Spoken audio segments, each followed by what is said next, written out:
Hi, welcome to Season 2 of Cracked Open. I'm your host, Glen Nunes, and today I will be sitting down with a good friend of mine, Joel Baptista. He's part of the Tyler Joseph Leonard Foundation, and this conversation today is going to be about suicide prevention, awareness, and what it really means to show for people when something doesn't feel right. This isn't just about statistics, it's about people, and I'm grateful to have Joel on today, and I hope this conversation reaches someone who needs it. Thanks for tuning in.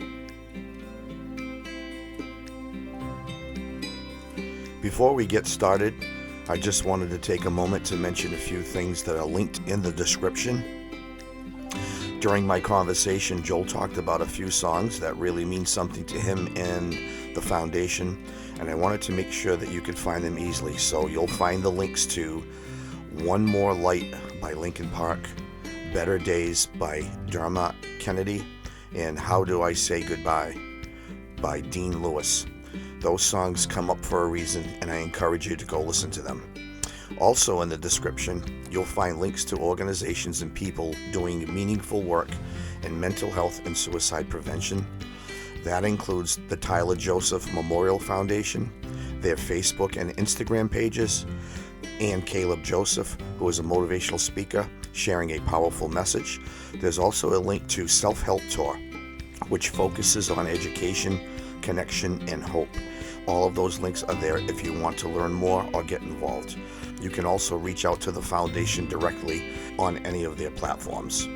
I want to read a couple of quotes before we begin. This is the first one.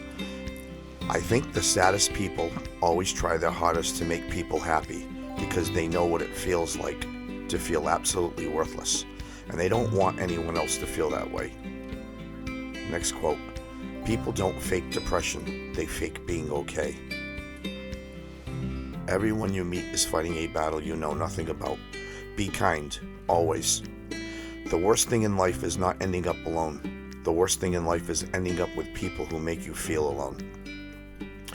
If you're that depressed, reach out to someone.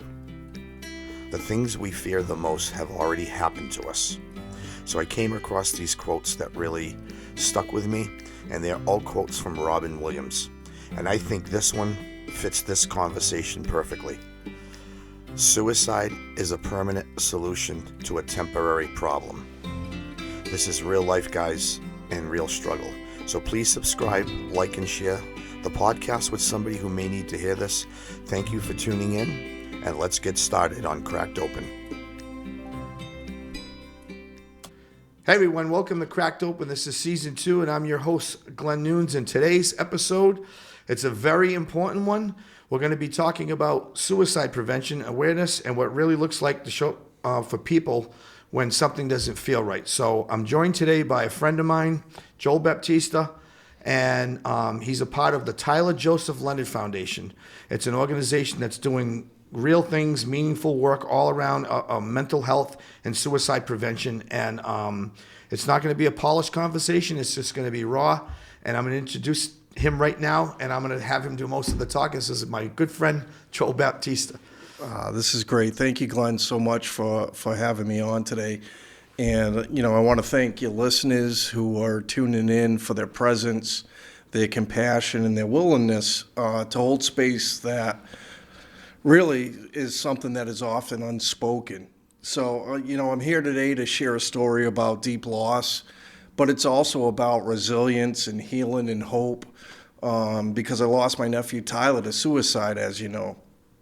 And, even saying that out loud doesn't seem real, because Tyler was more than my nephew. He was a bright light in our family. He was funny, kind, smart, creative. He had this way of making people feel seen, and he was the kind of person who remembered the smallest things about you. The kind of person who made you laugh when you needed it most, and then one day he was gone. There's no preparing for a loss like that. There's no roadmap. There's no handbook for how to make sense of something that feels so senseless. When Tyler died, no pun intended, but our world cracked open. There were no words. It was just shock, confusion, heartbreak, and so many questions. Why didn't he tell us how bad it was? Why didn't he reach out? What did we miss? And the truth is, suicide leaves behind such a unique kind of grief. It's one that's wrapped in guilt and tangled with what ifs and haunted by things we wish we could go back and say. But over time, I've come to understand something really important, and it's that Tyler didn't want to leave us. He didn't want to hurt anyone. He was fighting a pain that we couldn't see, and that pain became louder than our love. And that's not his fault, and it's not our fault either. We still live in a world that doesn't fully understand mental illness, that judges instead of supports, that shames people for struggling instead of listening to them. Suicide isn't a weakness. It's not selfish. It's not a character flaw. It's a symptom of deep, overwhelming pain, of an illness that convinces people there's no way out. Tyler didn't choose to die in the way that people think. He was trying to escape something that felt unbearable. And while I always will wish that he had stayed, I've learned, that my job in life now is not to remain stuck in the pain as much as it hurts, but I want to carry his light forward.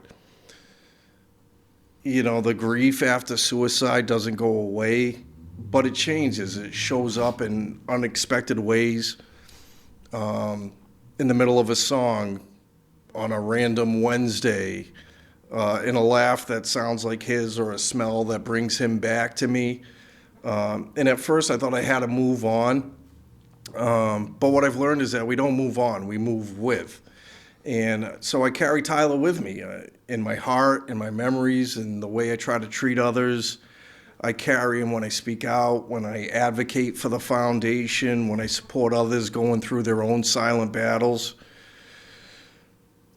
His story didn't end that day that he left. It continues through the lives that he touched, and that's how I choose to move forward with this. For a long time, I didn't know how to talk about Tyler's death, and probably still don't. But, suicide just carries such a stigma that I was afraid people would judge him and judge me and our family. But the silence definitely didn't help.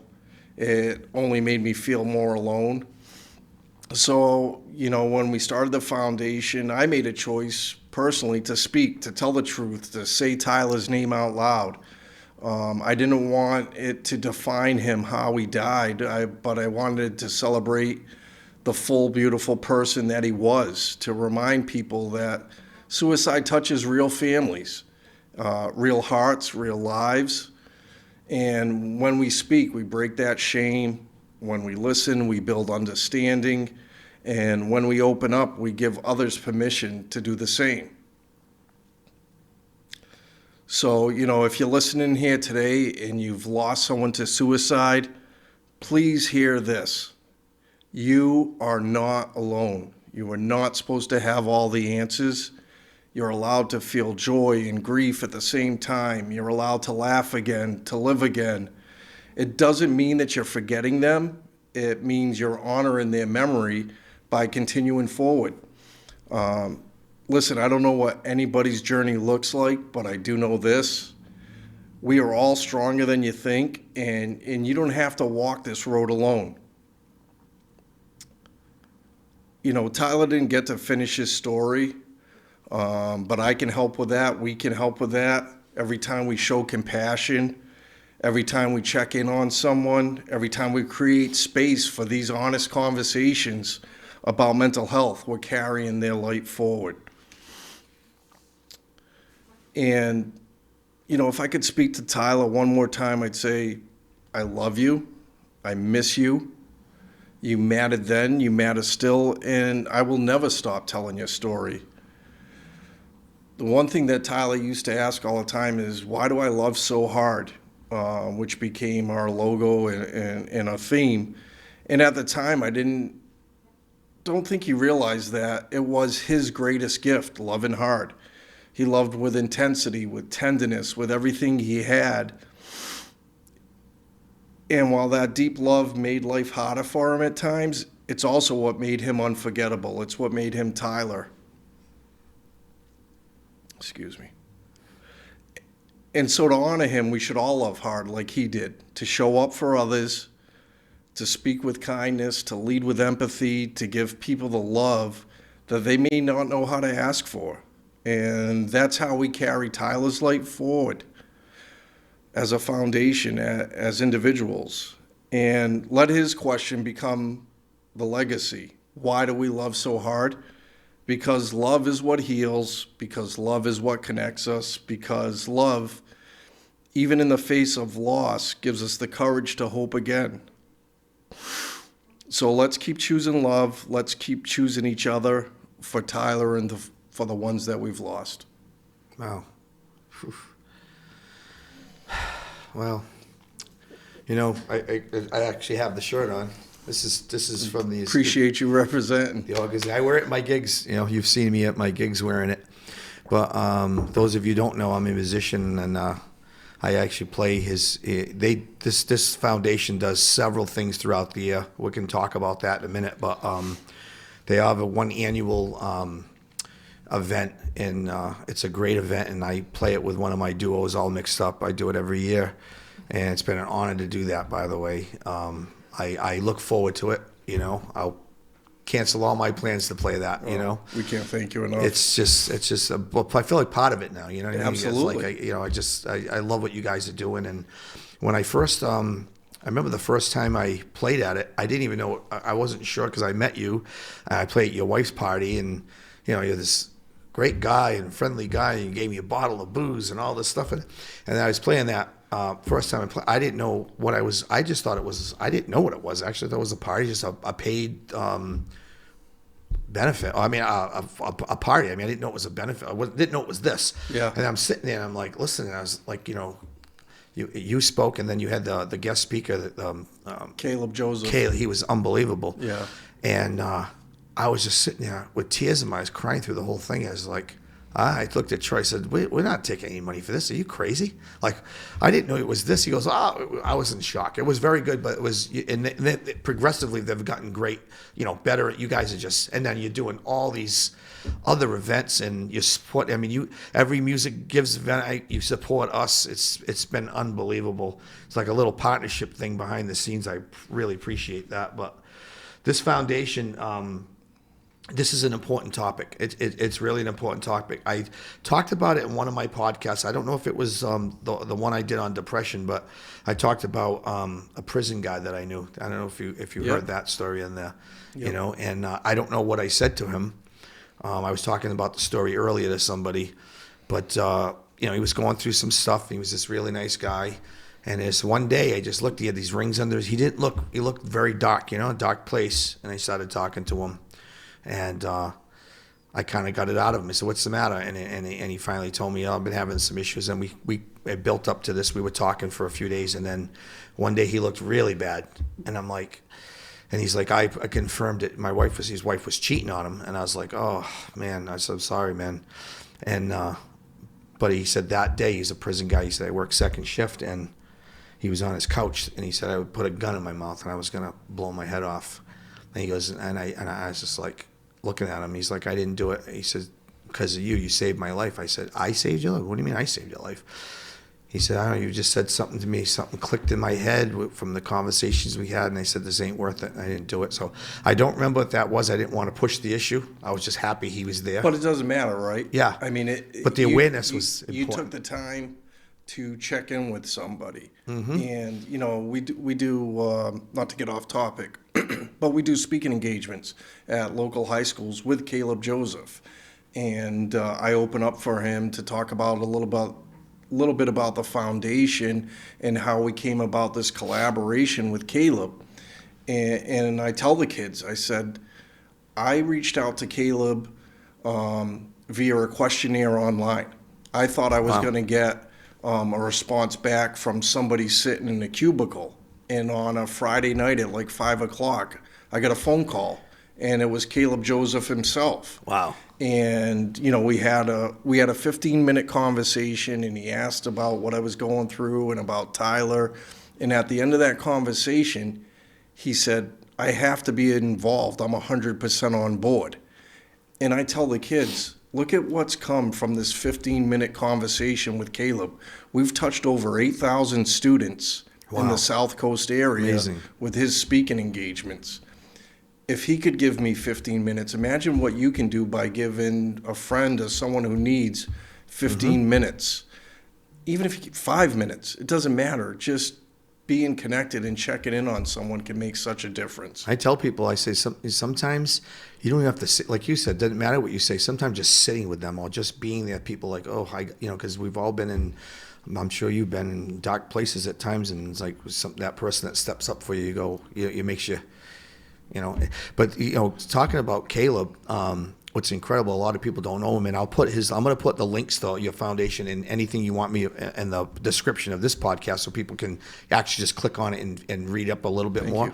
But when I first saw him speak, I was like, people don't know him, and you can, if you want to speak about him a little bit. But I was like, this was a success. Like this kid had the road to pretty good situation. Yeah. And his story, I don't know if you want to touch on a little bit. When I heard him speak, and I was blown away. And he's not even a speaker now; he is, but he like talking about. Just really quick, I think the main thing about Caleb is that he's just so relatable, to the kids, and showing, his big thing is showing the other side of vulnerability. But for those who don't know, I mean, a quick Google search will tell you a lot. But Caleb was, grew up with some issues, and his dream was to make it to the NBA so that he had enough money to take care of his mother. And he got up early every day and was working on his basketball game. And he got signed by Syracuse. He got an offer to go to Syracuse, which was his dream school, and he went there, and he was tabbed as a Wayne Tisdale Freshman Award nominee for best freshman in the country. No, that's pretty. And unfortunately, didn't have that great of a first year. And then there was another article that came out from Sports Illustrated that tabbed him as one of the top 10 busts of the freshman class. And I mean, listen. 18, 19-year-old kid, I'm sure that's pressure. Extremely difficult to deal with. But, through it all, he went and played overseas. He went from Syracuse to Creighton and ended up playing overseas and had, still some mental health issues while he was over there and seeked help, and now is sharing his story so that other people, kind of just like the foundation is doing, we're just trying to bring the story to the forefront so other people don't have to go through what we've been through. And if they are going through it, to know that there is help and there is a light at the end of the tunnel. Awesome. And it's just great. Like those of you who, you want to, when I put these links in the description, when they hear him speak, like you say, he's very relatable. And he went up there, and when I like I said, the first time I was blown away when I heard him speak. It was really moving to hear his honest story and kind of what you touched on. Yeah, it's genuine. It's not. It's really genuine. It's not a cookie cutter. It's from the heart, and it's very relatable. And not a brag, but we've been into, like I said, a lot of the schools in the South Coast and spoken to administrators who have been there for 20, 25 years, and they say this is the best presentation that they've had. Yeah.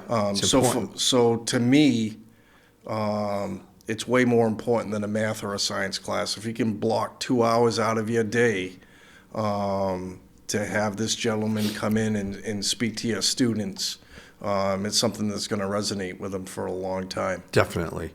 It's funny, I was just talking, well, it's not funny, I was talking about today to somebody, this young girl, and we were talking about my guest today on the show, and I told her what the topic was on, and as I was talking to her, she's like, oh, and it got a little personal, and she, when she was younger, she try to kill herself. And I was like, what? And I started listening to her story, and and thank God, so it was moving listening to her speak. So she's like, is really should you should make it aware. Like, and she said she gave me a lot of pointers on her end too, as a young girl. Now she's older, now she's in her 20s, but this happened, I think she said she was 13. So it can happen at any age too, and any kid can get depressed. Well, I think any age, and I think that, not that we were in a bubble before Tyler passed, but until it actually happens and you're going through it, you don't realize how many other people have been affected by it, touched by it in whatever way. The seven degrees of separation. I liken it to like when you buy a car, right? You think you're the only one with the black BMW, and then you drive down 140 or 195, and there's 10 other BMWs that are black, right? Well, it's kind of the same thing with mental health and suicide. Like, until we started this foundation, I didn't realize how many people that were even close to me that knew somebody who may have died by suicide, who was affected by mental illness or struggled with mental health. So it was really eye-opening and in some weird sense comforting that we weren't in this alone, that other people had been there as well.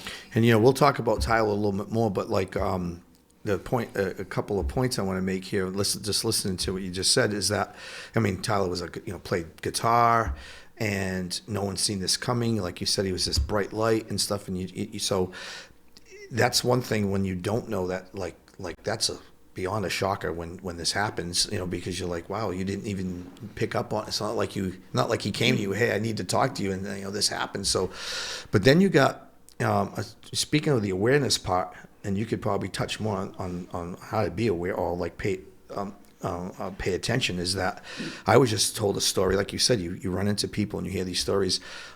There was this guy I know, he's been working with this friend for 8 years now. He got to know him very well. And the guy had some issues. He started, he was like fooling around on his wife, right? And he had this like, girl on the side or whatever. And he ends up leaving his wife, moved in with her. Then I don't know, it was like a drama thing. She kicked him out. He went back to the wife. He was all messed up. He had all these marital issues, and then he got into some problems at his job. He was, doing something that he shouldn't have done. He got caught, and he was going to, lose his job and pay money. It was just everything was snowpile on him.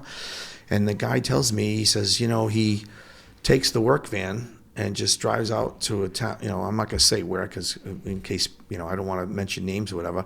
And he goes into the woods and pulls in someone's backyard on his country road and hangs himself from a tree. And they find the van. Like, it's like, what? And this is a guy that's kind of reaching out. Hey, I'm having issues. So when you see somebody that's an issue, you don't know how deep they're getting. You don't know the problems they're in. You got to kind of pay attention. Yeah, I think that's. You don't understand the depth. Like, listen, we knew that Tyler had some struggles, and but we didn't know. At least I didn't. I'll speak for myself. I don't want to speak for anybody else, but I didn't know the depth of them, right? And as much as I thought that I was there, I guess I wasn't. It's tough. It's hard because you second guess yourself all the time, and when I think about it, I get really emotional. And what else could I have done? What else could I have said? You start beating yourself up and replaying stuff. At times, yeah, but I also know, on the flip side is that I gave him a lot of love. We were buddies. Coached his basketball teams when he was younger, took him to fantasy baseball camp with the Pawtucket Red Sox. I can remember taking the week off and taking him there every day, and he was part of Rico's Rockets. Rico Petroselli. I love Rico. Was his coach, and just great memories at Disney, and just sing-alongs at his house during holidays. So, you gotta focus on the good times,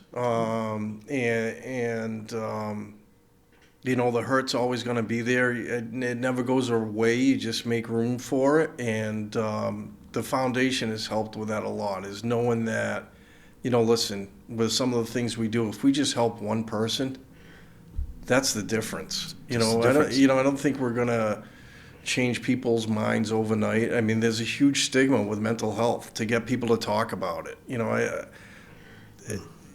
Social media, for example. I can post a picture of my dog Charlie at the time. He's passed, unfortunately, but and it'll get 100 likes.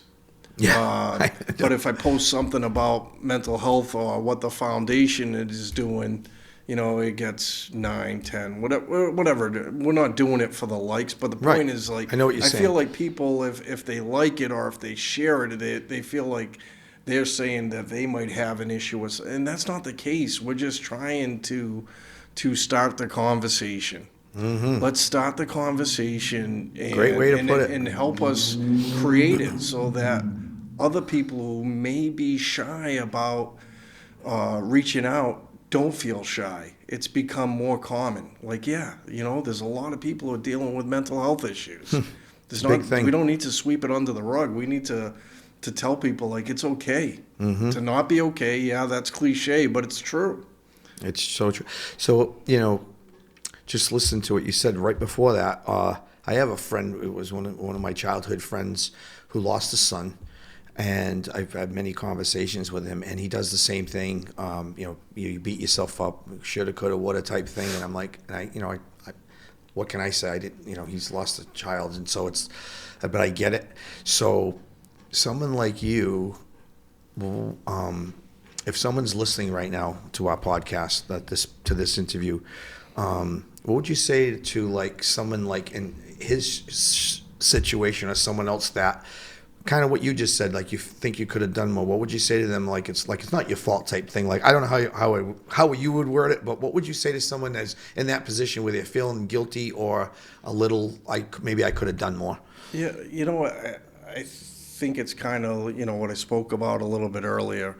You're gonna carry that with you. There's no question, but the person that you lost would want you to laugh again, would want you to love again, would want you to carry on with all the things that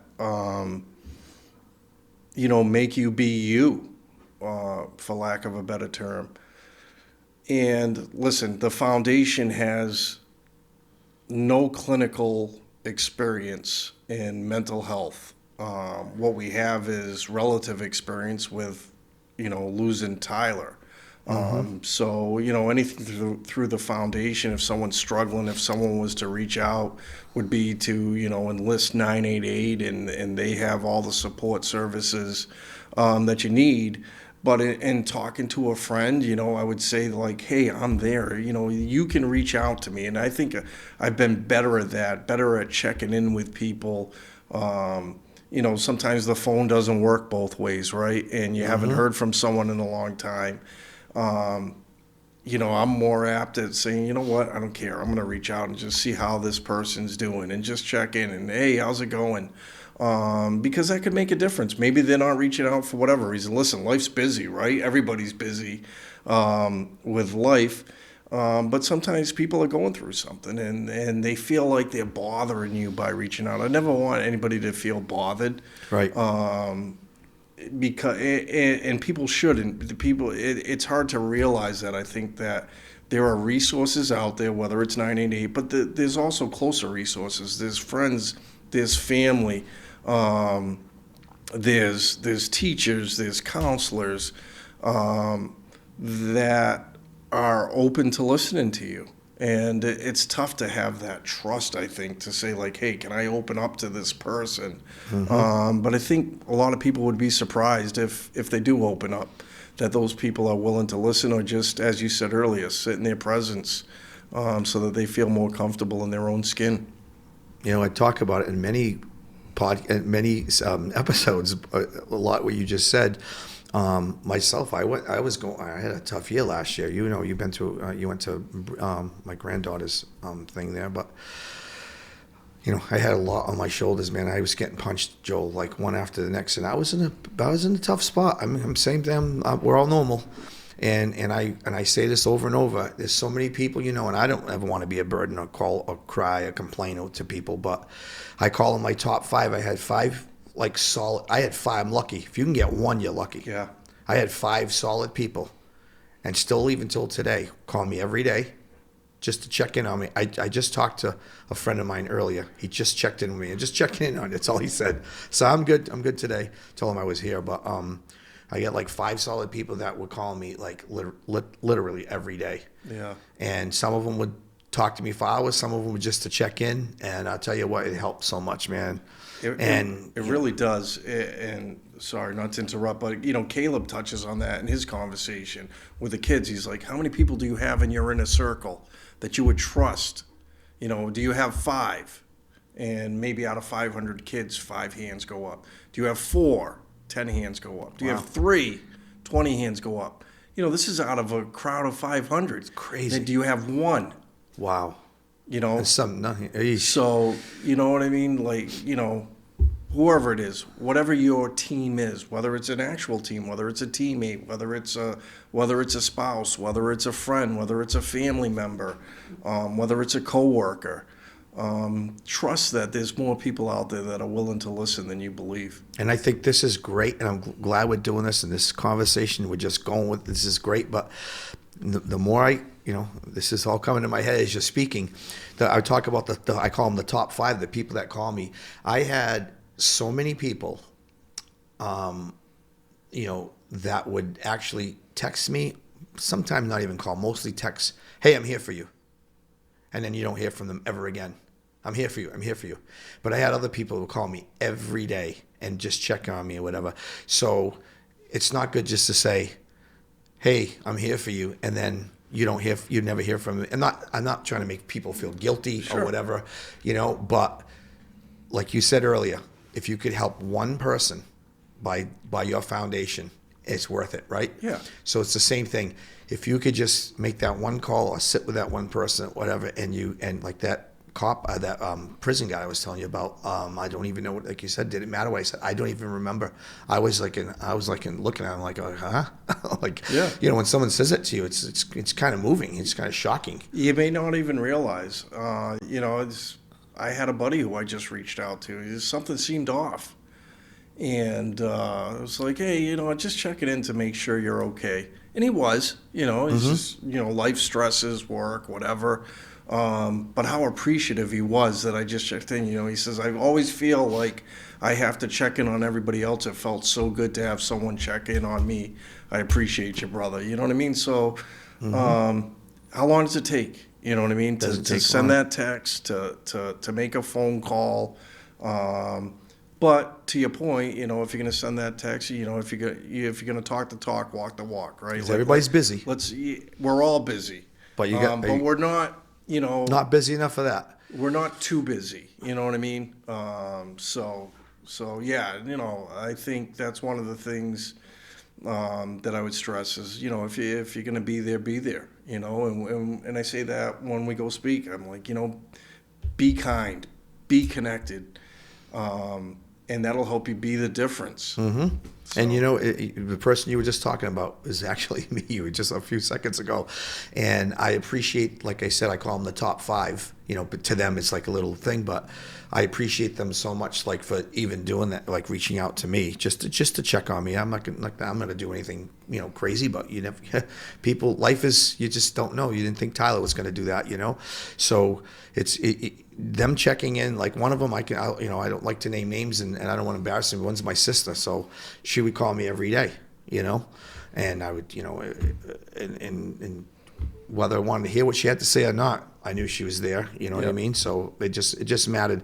And some, like I said, some people, not that you expect them to call, but everybody's busy. Yeah. But those people, I'll never forget what they did for me. And sometimes you don't have to say anything, right? No. You just let the person go.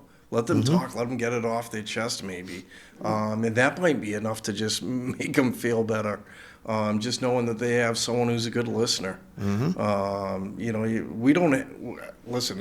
I'll speak for myself again. I don't have all the answers, Far from it. None of us do. But definitely willing to listen to someone chat. I'll tell you what, there's a meme, or I don't know if you'd call it a meme, but there's some kind of post that says, I'd rather listen to you for 15 minutes than give a 15-minute eulogy. And I'll tell you what, I gave Tyler's eulogy, and it's the hardest thing that I've ever done in my life. And don't want to have to do that again. Was honored that my sister and brother-in-law asked me to do so, but I wouldn't wish that upon anybody. Much rather have 15-minute conversation with somebody. I love that I didn't really have to look at the notes, but I wrote something down here. Is this it right here? I was going to ask you about Robin Williams. Like, you see a couple of his memes. I mean, he's a guy that we know what happened to him, but there's a couple of I got them somewhere in my notes, but there's a couple of memes out, quotes, not memes, they're quotes that he said. Yeah, he's a good guy to look up. Just there's two like really popular ones, and they're short, and they're like perfect. But I know it's very emotional. It's hard. Is there anything else you want to say about Tyler? Or you think you said enough? I mean, I think I'd like to talk a little bit about the foundation itself, and just let people know. The foundation was formed in 2022 by my sister Gina and my brother-in-law Dennis. They knew that they wanted to do something to honor Tyler's life and memory. So they came up with a foundation, and we're a small board of 10 people who are family or friends of Tyler. We get together once a month and trying to plan things for the community. And every bit of money that we raise, we put right back into the community. So, we've done things with Child and Family Services in New Bedford. Our first year, we helped sponsor they have a new building on Church Street, and we helped fund a quiet room for adolescents ages 4 to, I think, 17 or 18, where they could decompress. And that was our first annual fundraiser. And then from there, it's just kind of snowballed, and we've got involved with the Boys and Girls Club in New Bedford. We've got involved with Denison Memorial. We've been involved with a lot of the local schools sponsoring Caleb's speaking engagement, so that, if the schools don't have the funds, we cover all the costs for that. Scholarships to local South Coast seniors. I think we've given close to $25,000 in scholarships since our inception to local seniors who kind of embody, what Tyler was like. So it's, and that's what we want. We want to get back. We just finished a Hoopin' with Hope series where we went to we did 5 games at local high schools, and the kids wore green shirts to rally for mental health. The home team wore those during their warm-ups and on the bench. We were over at Bishop Stang High School. My buddy JJ coaches over there and was open. We went to Fairhaven. Coach Jason, who I'm friendly with, got us in over there, and then we were at New Bedford High School for the boys and girls game. The AD over there, Tom Tarpey, is a huge supporter of the foundation and friendly with Jordan Pino, who's the girls coach, and Matt Hill, who's the boys coach. So that was great. And then we also went to Westport High School, who has been really a partner of the foundation. Really? Ever since we brought Caleb over there, we've just kind of had like this back and forth with Westport, where they've really just bought into, what we're doing in the community. And so we're over there. Principal Laura and the AD were so open to us, and we just started. What we're really excited about is the Hope Squad, which is a peer-to-peer kind of prevention program. So that we find what this program does is it seems like students will reach out to their peers before they go to a faculty member. So we've instituted that we're in a 2-year program with that. They've just come up with their advisors for the program. I think this week they're picking their students through the nominations. All the kids nominated who they thought would be great for this. So we're really excited about that project. We've got a golf tournament coming up in May. It's our first annual golf tournament over at Acushnet River Valley. So yeah, just as much as we can get into the community, we have our annual fundraiser that you're part of in September. Is always a great event. Probably have like 200 plus people come through that day at some point in time. So again, everything that we're doing, that we're working towards is to give back to the community and hoping, like, how do we break this stigma? You know what I mean? How can we just start the conversation? One person at a time, I guess. But you're doing so much great things. It's like more than I know you do a lot. I'm on your Facebook wall and all that, but I always see the stuff you guys are doing. It's awesome. But yeah, I mean, if people are interested, we're on Facebook at the Tyler Joseph Leonard Memorial Foundation. We're on Instagram at TJL Memorial Foundation. Our website, rather long, but www.thetylerjosephleonardmemorialfoundation.org. Check us out. You get a good idea of what we're doing in the community, how we're involved. And maybe you want to jump on board. There you go. Join the family. Well, I'm going to put all the links to this in the description. I'll get a list from you, like of all, obviously your Facebook and all this, and any of these in your websites, and I'll put the links in the description. So that I'm also going to put a couple of these links to these songs you gave me. So Joel showed up with a list today. He gave me a couple of songs because he knows I put songs in a lot of my podcasts just to add, because I hear these songs. I'm like, this might just One More Light by, is it Linkin Park? Yep. Oh, I love Linkin Park. Better Days. Oh, Better Days by, is it Dermot Kennedy? Dermot Kennedy. And How Do I Say Goodbye by Dean Lewis. Yep. So I'll put those links to this song. So if you guys want to go listen to those, music soothes the mind sometime, and I'll put all the links to Joel's website and his Facebook and everything else. Anything else you want to add? You think we kind of touched on everything? I just want to say thank you. We're obviously friends on the side, but this means a lot. Your advocacy for the foundation, all that you do for us and representing the foundation when you're playing your solo gigs and but also, coming down to our annual event.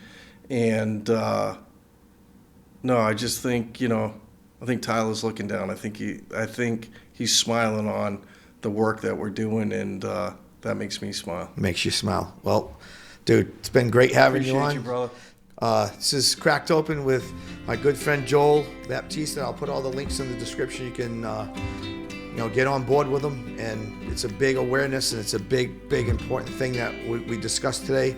I'll see you next time on Cracked Open. Thank you guys for tuning in today. Have a great day. So if this conversation meant something to you and you'd like to hear more stories like this, please subscribe to the podcast. It really helps the show when you like and share it with someone who might need it. So again, please subscribe, like it, and share. I really appreciate it. This is Glen Nunes with Cracked Open. We'll see you next time.